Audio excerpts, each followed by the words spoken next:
Ready to make a real impact every day? Join the Active Day Home Care team and help clients maintain their independence in the comfort of their own homes. Make a difference in someone's life as you provide essential daily assistance and protect their health and happiness. Earn up to $20 an hour and enjoy additional perks like optional daily pay, 401k, paid time off, ongoing educational training, and more. Join a team that values care, compassion, and your professional growth. Visit activeday.com to apply. Now, The Hunt Palmer Show. Waiting to rise again. You're listening to The Hunt Palmer Show. Brought to you by Quirks, Cajun fried fish and shrimp on 104.5 ESPN Baton Rouge. This is the moment you've all been waiting for. Locking down the middle of the day. Live from the Mercedes-Benz of Baton Rouge studio. This is Hunt Palmer.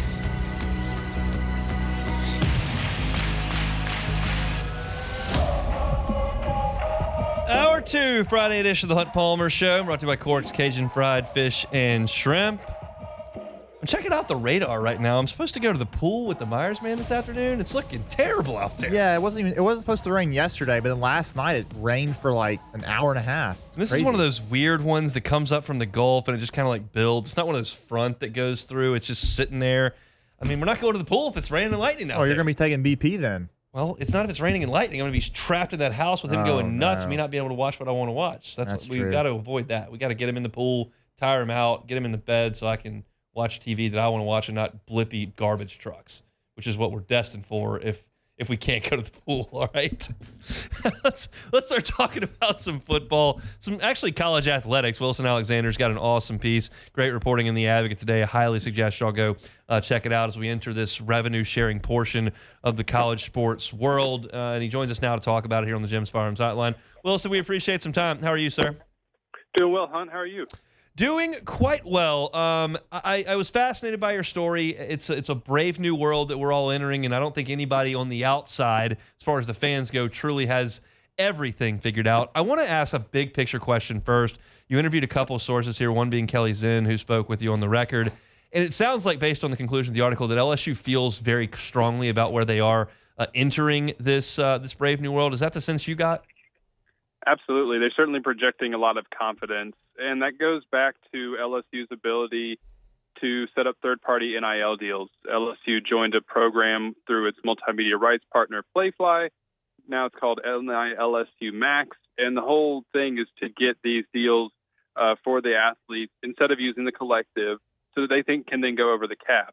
And LSU feels like they were really good at doing those kinds of things when NIL first started back in 2021, what the true NIL was supposed to be instead of the pay-for-play that it sort of became funded by the booster collectives. And so they think because of the LSU brand and what that can do for an athlete in terms of making other businesses interested in working with them, they think that they're going to be able to go well and above that $20.5 million and do it in a way that will actually get approved by the clearinghouse that all these NIL deals over $600 have to go through. So that's why they feel really confident. They think that their ability to find those deals and set things up for athletes is going to make LSU a place that athletes want to come to because they'll be able to make quite a bit of money. And so that's the interesting part. It is, you got the $20.5 million that you mentioned. It's a rev share that's going to be fixed and has a cap on it within the athletic department. And then there are third-party deals that you can add on top of that. LSU feels like they're positioned very well to do so. Let's talk about that $20.5 million. You reported figures that LSU has settled on and how they're going to allocate that money. Clearly, football is the chief. But my question to you is, were the coaches banging the gavel saying, I need more, I need more? Was this a unilateral decision made from the top? Like, how did they arrive on these numbers that they're going to disseminate among the athletic program? They arrived on those numbers by following the formula the NCAA used to pay out the back damages. There's $2.8 billion in back damages to former and some current athletes that the NCAA is having to pay out as part of the settlement.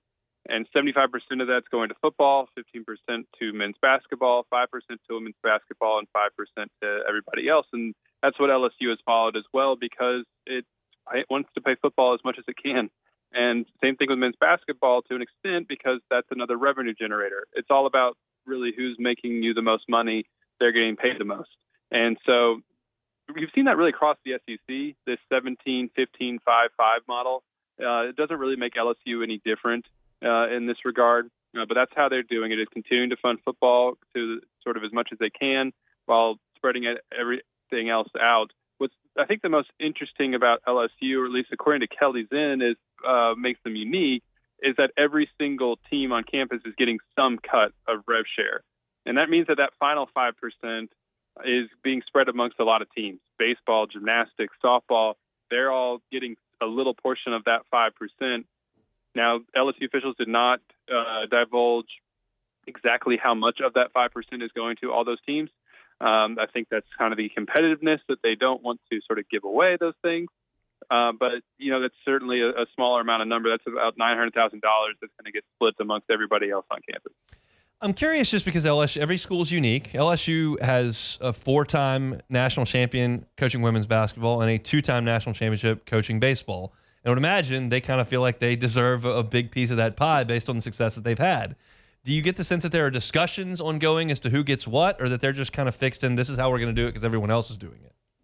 It's kind of fixed from what I understand in terms of this is how they're going to do it. Okay. And I'm really curious to know, what Kim Mulkey and Jay Johnson think about all that. I don't know that they've had the chance to be asked or if they were like really what they said, but it's sort of fixed on this number. And what I think though is, again, that third party NIL is maybe where LSU thinks like, all right, we're going to have to sort of fix ourselves on this, but especially for the Olympic sports, which doesn't necessarily involve women's basketball and baseball, but that was something that the officials mentioned, what they think Olympic sports can really get a lot over what they would otherwise from revenue sharing through the third-party NIL. The other thing that baseball is going to get that maybe helps out is a significant increase in scholarships. Yeah. And Kelly Zinn didn't confirm what that number would be, but at least we know that she described it as a significant increase from the 11.7 now that they can fully fund up to 34. Bayou Traditions has been LSU's collective that has been helping essentially pay the student athletes, and they've been paying every sport and working out deals. What to make of Bayou Traditions moving forward in a new world? Yeah, it's murky what their role is going to be, because it's not like Bayou Traditions is being completely disbanded and shuttering. But I was told the expectation is that the Tiger Athletic Foundation is not going to extend the fundraising partnership that it started with Bayou Traditions last summer. And so it's all kind of uncertain. Anybody you talk to over at the collective are like, we don't exactly know what their role is moving forward. But again, I think that they're kind of keeping it almost on the back burner in case it can be used. And because it's probably inevitable that there's going to be legal challenges to what the new NIL system is. And then if you end up with booster collectives that can operate the way they have in the past, you're probably going to need to be able to do that. But the thing that Kelly Zinn mentioned that was, I think, the most interesting and also potentially the most tricky is that they want to keep the collective around in case it can pay high school payers, because they're not under the terms of the settlement. So if they're fair game and NIL starts to move into that space, Kelly said that LSU wants to be prepared. That is a terrifying thought to me personally, just me thinking about having to work with 16 and 17-year-olds and their families based on how much money you're going to toss that way. But I'll let them handle that. I'm curious if you got a sense as to how much may be taken off of head coaches' plates in terms of the money that student athletes make moving forward with revenue share, with a third-party partnership to try to do NIL deals outside of the cap. Like, how much do coaches need to be involved in that if you ask those questions or maybe heard anything along those lines? Yeah, from what I understand, the head coaches in like Brian Kelly and Matt McMahon, like that's not going to have to be something that they necessarily spend a ton of time focusing on because they have GMs. Yes. Like Austin Thomas in football, like that's like what they're there for. But the coaches in the smaller sports are still going to really have to pay attention to those things because they don't necessarily have that one person devoted on staff. However, LSU does have some people internally, like Taylor Jacobs in her department with NILSU, as they call it. Kiva, who's come back from Baylor to be a part of that sort of group as well. Like they're kind of a point person for that. There's also sports administrators like for every sport within the athletic department, and they kind of can help some of these things too. But that Taylor Jacobs team, from what I understand, and some of those other people in the athletic department are really going to help those sports where the head coach do still need to be involved in terms of like, here's what your revenue share is. This is what kind of third-party NIL opportunities we might be able to set up for your athlete. And as Taylor said, like the head coach is going to know who really needs to get paid on those teams. And so that they're going to still have a role in that. It's fascinating stuff. A great piece that Wilson Alexander's got at The Advocate right now. Highly suggest it. Far more than we can divulge into in 10 minutes here. Highly suggest you go check it out on the website or in hard copy. Wilson, we appreciate some time here. Have a great weekend. Thanks, man.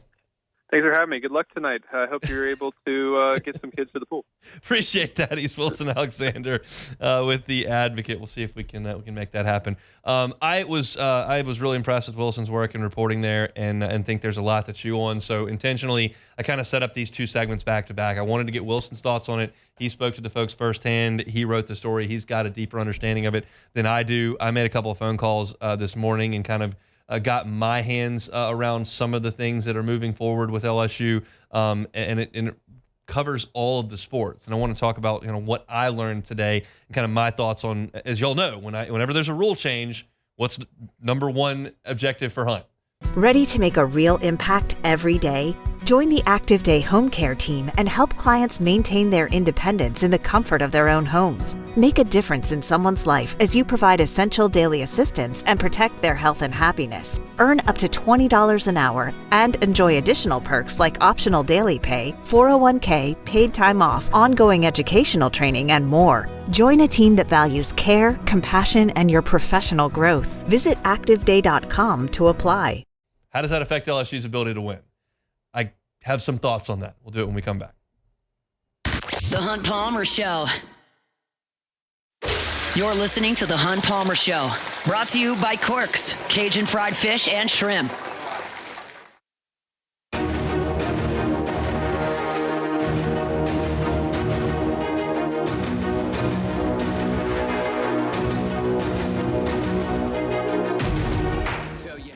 Friday show is brought to you by Corks, Cajun fried fish and shrimp. Just had Wilson Alexander. Appreciate him giving us a little bit of time here on this Friday. So this is one of those topics with the Rev Share that I feel like I'm talking to an audience with a wide range of knowledge level. Like when I'm talking about LSU and Arkansas from Omaha on a Wednesday, and they're playing at 6 o'clock in a game to go to the championship series for LSU, like I feel like everybody's on the same page. I'm talking about the same stuff, and everybody kind of has the same knowledge base, and like here we are. On this, like I feel like just about everybody I'm talking to knows that we've gotten to Rev Share. I think just about everybody knows that you've got about $21.5 million to spend, $20.5 million to spend. And I think from that point, you get to varying levels of understanding. And I certainly fall in that spectrum as well. There are plenty of people that know more about this stuff than me. But from Wilson's story, you gather that, okay, LSU is prepared to dive into this full steam ahead because some of the smaller schools can't do this. They can't share $20.5 million with their student athletes. Their budgets don't allow for it. But LSU can. So at this point, it's, okay, how do we take that money and allocate it? And as Wilson told you, they're going based on the back payments that the courts ruled schools in the NCAA owe former athletes. 75% of that money goes to football players, 15% to men's basketball. This is based on revenues and what those sports produce. 5% women's basketball, 5% every other sport. So LSU is just going to fall in line with that. And there are plenty of people, myself included, that have an idea as how they would split the money percentage-wise. I think if you listen to this, you probably understand where I might send some cash. And there are probably some of you out there that go, we need to spend more on men's basketball. We stink at that. There are probably some of y'all that go, we need to spend less on men's basketball because we're never good at that. Give the baseball team money. And then there's some of you that are going, well, the women's basketball team's awesome. They need to have some more money. And there's probably some of you going, I don't care about women's basketball. Don't pay them. And like, that's not really the point of this conversation. Because the decision has basically been made that this is how it's going to work based on what the revenues are nationally and what everyone else is kind of doing. Now, is it possible in 5 years that LSU looks up and kind of massages those numbers? Sure, anything's possible. And there are certainly schools around the country that are going to do things a little bit differently. UConn is not going to follow this model exactly. Coastal Carolina has already announced they're not following this level because baseball is what they're going to go full steam ahead on. And I would contend that there are some schools like Duke that'll do things a little bit differently. And like, sure. But those are different circumstances. Like LSU pretty much falls in line with the other big boys in the SEC. Football absolutely drives the bus. Basketball absolutely makes money. Yes, 2-16 in the league does make money. Women's basketball operates at a loss for everybody. For LSU, it's more so than most because they pay their staff more. And LSU's baseball is a great program, a historic program. It still loses a little bit of money, but LSU's going to certainly pay attention to their baseball. I know there are some of y'all listening to me right now that go, hey, give the baseball team 20%. We're not there, but that's not the point here. The point is that that's the way that LSU is going to carve this thing out on the rev share side. And then you've got this new world where you've got a partnership with Playfly Sports that is here to bring in third-party money for the student athletes that they earn through their name, image, and likeness. And every deal that is cut is going to come within, if it goes over the $600 threshold, has to be checked on by Deloitte in that clearinghouse. LSU has already sent at least one deal to this clearinghouse that was cleared, as Wilson writes in his story, within minutes. So LSU is prepared to move forward with this. Not a single coach on that campus, none of them, signed on the dotted line to be the new head coach at LSU when they took that job with the understanding that revenue sharing was on the way. And none of them had this model with the 75, 15, 5, 5 in mind when they did it. Like none. So this is new to everyone. And you have to understand, if you're a head coach on this campus and across the landscape of college sports, how the money works when you put together your roster. And as Wilson said, Austin Thomas with LSU is the general manager. His job is to make sure that the money works for the players on the roster. And as you know, they visited the Seattle Seahawks. They visited a different NFL organization. They understand how professional football organizations allocate their funds. This is how much of your budget needs to go. I mean, the NFL's got the salary cap. You've got the rev share plus the third party. This is how much money needs to go to your tackles on offense. This is how much you can pay a wide receiver. If he's a star, you can go to here. This is what the quarterback's got to get. And you've got to be sure that you're in line there. And LSU has a general manager in football that will help that with Brian Kelly's oversight. He doesn't have to do all of it. Austin Thomas will do it. LSU basketball has a GM. Ronald Dupree has come in, and he's your general manager. That's now his job. He's worked in the NBA. He knows how you have to budget a roster. The NBA is a little bit different than college. There are certainly more players to choose from in the college ranks, but they have an understanding of how to do that, and that's his job. Jay Johnson doesn't have a GM. Kim Mulkey doesn't have a GM.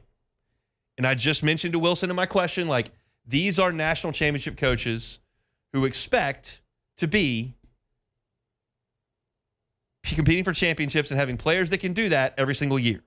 And in this model, LSU women's basketball is going to get $900,000 in the revenue share. And Kim Mulkey's got to make that $900,000 work and then facilitate NIL deals with Playfly on the third party to get the players that she needs. Same thing goes for Jay Johnson. Now, Jay Johnson in baseball is lumped in with softball and tennis and golf and track and swimming and diving and cross country and all that. They're in the other bubble that's 5%. I don't know how the 5% is shared. It's $900,000. I don't know if baseball gets $850K and the other ones get 50. Like, I don't know. But he's in that 5%. Here's what I do know. And if you were listening early in the show, I had a conversation at LSU today with someone with intimate knowledge of what's going on here. And I'm just speaking in generalities, but like Jay Johnson understands where his baseball program is, what the revenue sharing numbers are, and how he needs to allocate funds for a roster. And what I'm told is that, like, he's prepared for this. And that should come as no surprise. I don't want you to listen to me going football 75%, men's basketball 15%, women's basketball 5%, everybody else, baseball, swimming, cross country, volleyball, tennis, golf, all that 5%. Baseball is in the doldrums. LSU's in big trouble with this revenue. That's not the case. Do you personally, as the listener, wish that LSU baseball got 9% of this? instead of a portion of 5%, there's a possibility of that. There are some of you listening that go, I'd give football 95%. And that's okay, too. Everybody has their opinion on how they would allocate these funds. I'm not here to debate how they should be allocated. I'm telling you how they are being allocated, and Wilson is reporting how they are being allocated. And LSU baseball is in a position in this community that they're going to be able to create funds. You've got a coach in this town that is obsessed with roster management and winning college baseball games. He has known revenue sharing was coming for months. He knows who he's connected to in this town. He knows how they have to generate funds. And LSU is prepared to do things that have to be done to win games. I tell you all the time, when rules change, my concern is, okay, how does it affect LSU winning championships? And in this new world, it's hard for LSU to compete with the monster cities like UCLA, and the exposure in Los Angeles is a big, big deal that Baton Rouge can't compete with when it comes to the size of the businesses that are local, right? But LSU does have a community that wraps its arms around it, and it does have the ability to pay athletes third-party deals that are facilitated through this Playfly deal that'll be cleared through the clearinghouse, and LSU will be able to facilitate them. I don't think you're operating at a massive disadvantage to Alabama. I don't think you're operating at a massive disadvantage there from Texas A&M and College Station. The part where you would come in as a massive disadvantage is in this wild, wild west. You can pay any athlete anything, anytime. And what has been put into play here with this Deloitte clearinghouse is going to try to curb that, which, as we all know, nobody's stupid here, as we all know, just turns into how much can you funnel under the table. And that's the way it's always been. And if it's always been that way, LSU's done okay. If it's always been that way. My biggest concern in the wild, wild west, when you could pay anyone anything, when an oil tycoon can come to a Texas recruit, or Larry Ellison from Oracle can go to Bryce Underwood and say, oh, NIL's legal, whatever. Okay, tweet and I'll send you $8 million. Well, LSU can't play that game. And Deloitte's going to look at that tweet and say, it's not worth $8 million. So, to me, LSU is positioned as well as it could be given its natural resources. And for every disadvantage you may have in the fact that our state economy and the number of Fortune 500 and Fortune 1000 companies in Louisiana is limited, competing with Ohio or California or Florida or whatever, Texas, you still have the built-in advantage of the geography and the support of the state and the tradition and some of those things that can help offset some financial disadvantage. So the bottom line to this story is it's a new world. LSU's prepared for it. They're excited for the way that they're positioned. You've got coaches who understand where their sport falls in this deal.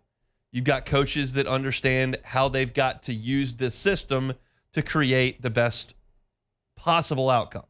For the football team, you're getting 75% of this cash, and that results into $13.5 million. You've got a general manager who's in charge of allocating that before the third-party things. For LSU men's basketball, you've got $2.7 million of revenue that you're sharing. You got to allocate that. Ronald Dupree's in charge. Women's basketball, you got $900K. Baseball, you understand what you've got. Go get it. Softball, track, tennis, golf, swimming, volleyball, all that. Your athletes are likely to demand less. And here's what you got, and here's the way that you add to that. There are business owners in this town that are happy to help. Baseball is going to cost more than softball for an NIL deal to get someone to come to LSU. But you've got donors who are willing to swim in the proper channels to help softball as well. The part of this story that I don't have hands on and can't quite wrap my arms around and am kind of terrified of, that I talked to Wilson about in the last segment, is the high school aspect of this. And I don't know what that looks like. Wilson has reported and said in the last segment, like, LSU is not dissolving Bayou traditions, even though the collective side of this thing is kind of phasing out a little bit, because there's a possibility that you need to have funds ready for high school players.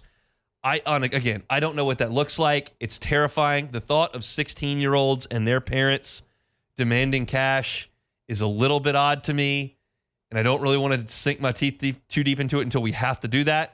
I'm a little bit more prepared with 18, 19, 20-year-olds that are on television and are doing things and do have millions of Instagram followers.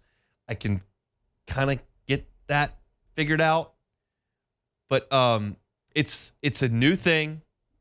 I think it's beneficial to LSU as opposed to, hey, Bryce Underwood, here's $11 million. We'll see, though. The proof will be in that pudding. The proof will be in, okay, does LSU get the 5-star recruits? Does LSU keep signing top classes in women's basketball and baseball?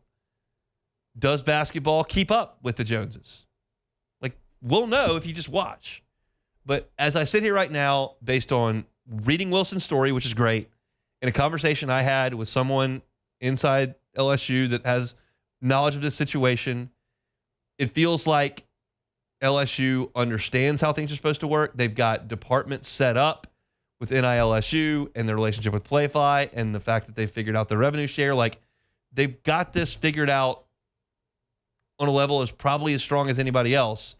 Now they just got to put it into practice.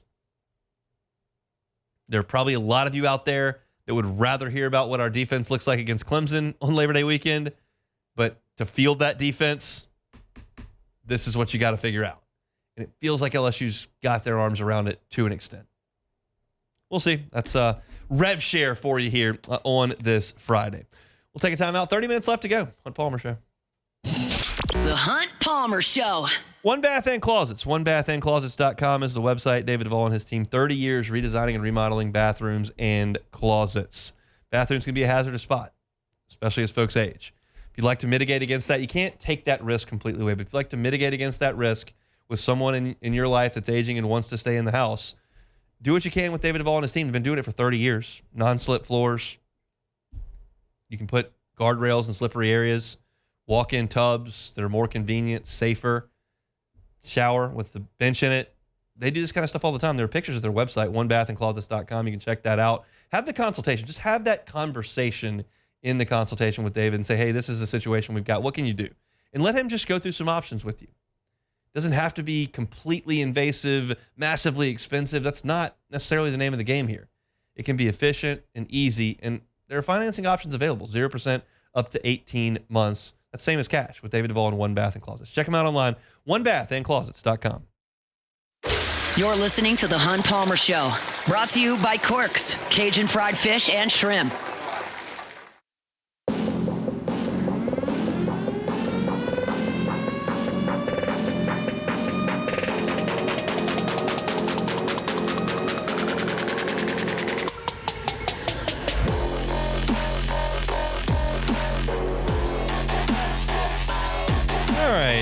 Friday show is brought to you by Corks, Cajun fried fish and shrimp. If you're kind of hankering for a po' boy, you're thinking, where can I get a good po' boy in Baton Rouge? Corks is where you can get a good po' boy in Baton Rouge. They'll overstuff that shrimp po' boy dress. Just awesome, awesome stuff with the crispy shoestring fries. Great for a Friday lunch. I prefer the shrimp po' boy to the catfish po' boy, but the catfish po' boy is good. I want the shrimp. Jumbo Gulf shrimp, the recipe born right here in the seafood capital of the world, South Louisiana, from the same folks that brought you Couillons across the river in Port Allen. It is Corks, Cajun fried fish and shrimp. You can check out the entire menu at corksfishandshrimp.com or visit them right there on Government between Foster and Jefferson, corksfishandshrimp.com. All right, D1Baseball put out their All-American list for 2025 today. LSU, as you might imagine, leads all programs with 4 players on D1Baseball's 3 All-American teams. Jacob Beck, I'm going to put you right on the spot. Wow. Give me the 4 All-Americans that LSU had according to D1 Well, Baseball. we can already know Cade Anderson, Anthony Ianson. Those are easy. Cade Anderson is on the first team. On the second team Anthony Ianson's on the second team. So you got that 1 and 2. Okay.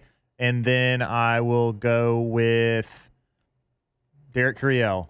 Derek Curiel did not make the All-American teams. He did not. Okay. Well, can we do is it so what are the positions? I've got another hitter. So you've guessed one of the 9. You can go with another of the 8, and then I've got another pitcher. Okay. Then let's go with Kason Evans. Kason Evans, third team All-American, not even a freshman team, third team All-American. Kason Evans was on the pitching staff. Kason Evans, incidentally, was it the third team or was it the second team? The Kason Evans, but yeah, third team, 5-1, 2.05 ERA for Kason Evans this year. He had 7 saves for the Tigers, 52 2/3 innings, 71 strikeouts. His opponent batting average was 2.28. So Kason Evans is a third team All-American. The other one, a hitter, second team All-American. Ethan Fry? Nope. Probably some folks yelling at their steering wheels right now because you're not getting this. Yeah, probably so. Go around the horn. All right, we got Jared Jones. There you go. You got it. That's the thing. And this is I kind of got heated. I don't know if heated's the right word. I strongly worded my position on Lafayette Radio yesterday. I do a show over there. I'm a guest every Thursday. Do y'all realize that this year Jared Jones hit .323 with 22 home runs and 15 doubles? He had an OPS over 1,000, scored 66 runs, had 2 home runs in the College World Series, and a walk-off hit over Arkansas. And I believe if I went to 50 LSU baseball fans and said, what'd you think of Jared Jones this year? He struck out a lot. I think there would be 20 of them be like, struck out too much. I kind of wanted him out of there. It kind of blew my mind. You can't have 9 Dylan Cruz on your lineup. And so Jared Jones was the only truly game-changing bat in that lineup. Derek Curiel had a phenomenal year. A lot of singles and doubles and a great hitter. I'm thrilled he's in the lineup next year. Ethan Fry had a just fantastic year. Stephen Milam, sizzling postseason. Dickinson panned out. I was questioning, not saying he wouldn't do it, but I was like, I just need to see Daniel Dickinson do this because he didn't in Cape Cod and he didn't in the fall, and he had a great year. Hit .320, I think, with 12 home runs.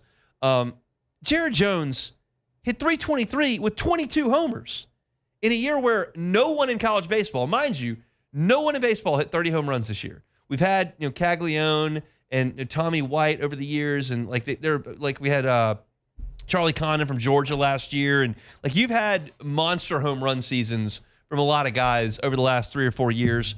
The ball wasn't flying as much this year, and the fact that I have to come to the defense of a guy who has been a 3-year player in the program, is third all-time in home runs, is a lifetime 300 hitter, who's only bettered by Eddie Furness and Brad Cressy in career homers, had a phenomenal Omaha, was on the all-tournament team, hit a walk-off single against Arkansas and 2 home runs, including one that gave you the lead against UCLA and tied the game against an elite reliever against Arkansas. And I have to come to this guy's defense. It blows my brain because he struck out some. This just in, power hitters strike out.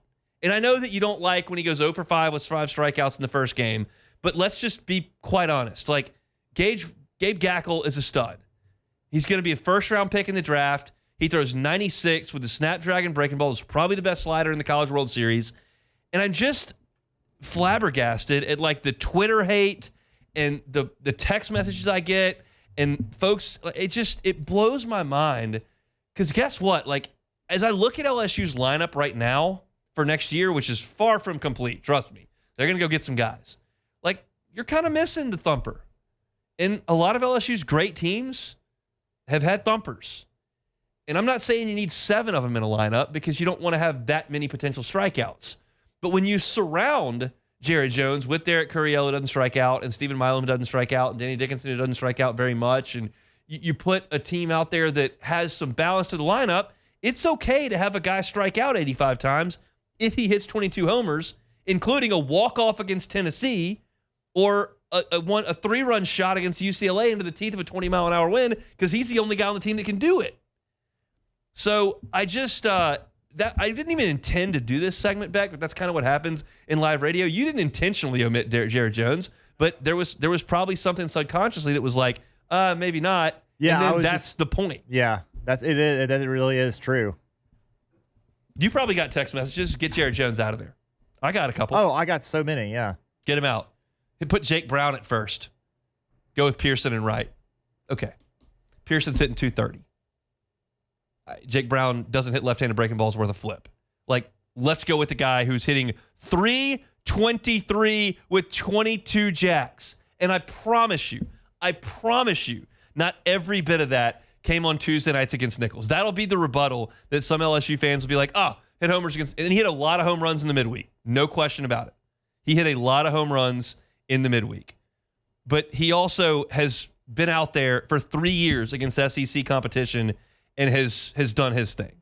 So, like, I get a little bit frustrated when I hear the comments about Jared Jones. I'm pulling up, and I'm doing this blind, pulling up the massive stat sheet on Jones here, see what I can find. That they pulled the SEC stats. They pulled those from that. Let's see if they're there on the stats page. Stats archive. Jared Jones, SEC stats. We got them? Nope. Yanked those from the website. Sometimes the comprehensive stats get pulled down at times, and they did. I'll get Jared Jones' SEC stats, and we'll talk about him at a different time. But I promise you, he didn't hit a $140 with just 3 of his 22 home runs. Guy had some homers in league play, too. So, all right, that's it for this segment. We'll come back and close it out with some Take It or Leave It next. The Hunt Palmer Show. Genesis of Baton Rouge. GenesisofBatonRouge.com is that website. Every car that's on the lot is online at GenesisofBatonRouge.com. Go test drive a vehicle, because the odds are that most of you that are listening have never been behind the wheel of a Genesis. Those are the odds. And I would say just change that when it's time for you to go get into that car market, because they've got something for everybody. Sedan, SUV, and I can promise you this, you're going to get behind one of the safest cars on the road when you get behind the wheel of a Genesis. Every single model on the lot, not like the one, every single model, entry level to the high end, IHA top safety pick. All of them. Safety is important to you. Just try out Genesis. Go see them, airline at Piku, or check out the inventory at GenesisOfBatonRouge.com. Every new purchase, 10-year, 100,000-mile warranty, and 3 years of complimentary valet maintenance. It's Genesis of Baton Rouge. Check them out online, GenesisOfBatonRouge.com. This is the Hunt Palmer Show, brought to you by Quirks, Cajun fried fish and shrimp.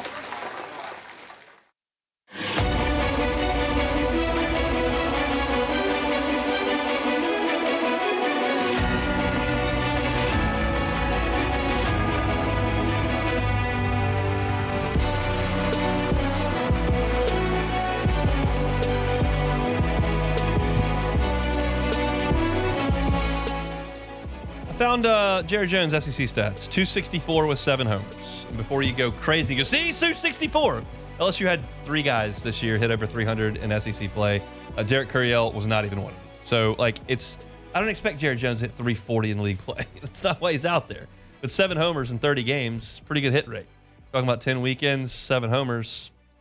More often than not, in one of the games in SEC play, over a given weekend, he's going to give you a homer. So, look, I'm not here to tell you he's got to be a first-team All-American. I'm not here to tell you he's the greatest player in the history of the school. I'm just saying put him on the bench because he struck out a few times. Not my favorite idea. And that was what kind of got me moving in the right direction yesterday on the air, and then all of a sudden it happened again there. But Jared Jones, second-team All-American by the folks at D1Baseball over at first base. Beck, we got Take It or Leave It? Yeah. Good. Take it or leave it. Take it or leave it. Presented to you by Flight by Yingling, the next generation of light beer, crafted by America's oldest brewery. Today's hottest stories in sports, news, and sometimes even Hunt's life. The question is, will he take them or leave them? Flight by Yingling, a smart beer for people who want to care about being active, but know when to kick back. Light on calories, full on flavor. You don't have to trade taste for stats. Your go-to for football Saturdays, Sunday tailgates, baseball nights, summer days. going to the pool. I got some flights by Yingling that I'm going to bring to the pool with the Myers Man later today. So catch me there if the rain stops. Flight by Yingling. Oh.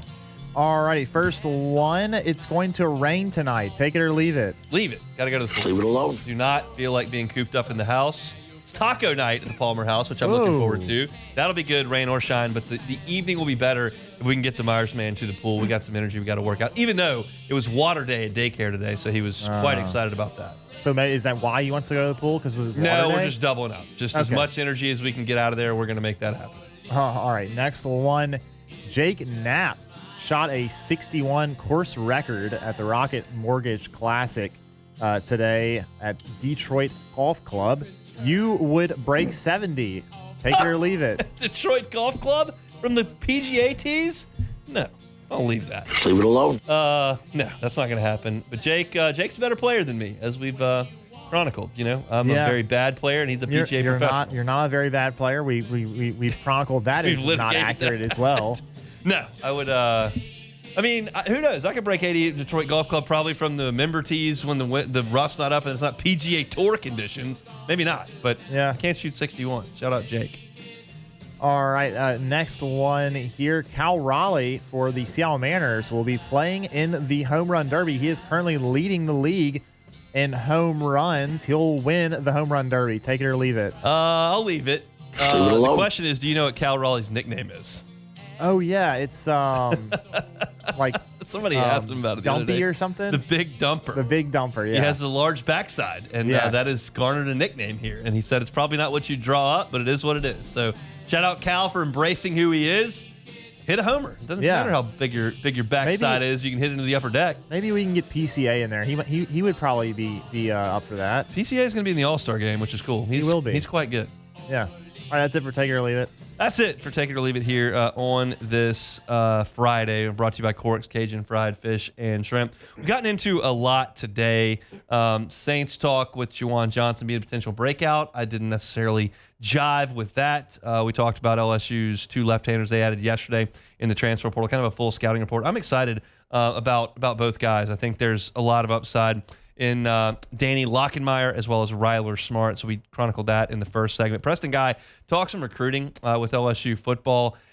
I'm a little intrigued, disappointed might not be the right word, but just interested in the fact that LSU had those 3 major weekends of recruiting in June and didn't get a commitment from all of that. So we'll see what transpires during the dead period. Preston kind of thinks maybe not a lot, but we went over how LSU needs to handle quarterback moving forward and what we thought about the LSU signing class to this point in the second segment of the show. A lot of baseball talk, and then we had Wilson Alexander on to talk about the revenue sharing. He's got a great piece up at The Advocate right now that you can read to dive deeper into that. You can hear my thoughts on it in the following segment.